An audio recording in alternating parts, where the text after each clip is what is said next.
গ্রামে থাকার যে কী একটি মজা আর কী একটি সুবিধা, যারা গ্রামে থাকে তারাই জানে। শহরের মানুষগুলা কিন্তু তা উপভোগ করতে পারে না।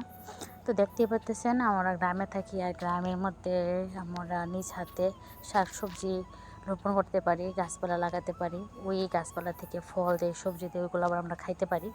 তো দেখেন আমাদের গাছে, আমাদের ভাবিদের কাছে কি সুন্দর কইডা এসেছে, মাশাআল্লাহ অনেক সুন্দর কইডা।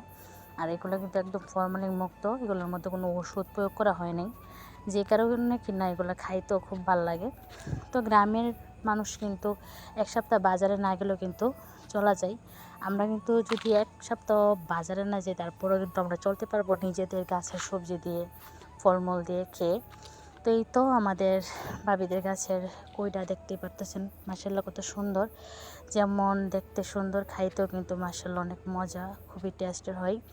তো এগুলো কিন্তু রান্না করে মাছ দিয়ে বা যেভাবে রান্না করুক না কেন, খেতে কিন্তু অনেক মজা। তবে এই যে বিকেলবেলা এগুলা আজকে পাড়া হয়েছে, এগুলা কালকে বিক্রি করা হইব, কারণ গাছে প্রচুর কইডা আসছে এই কারণে।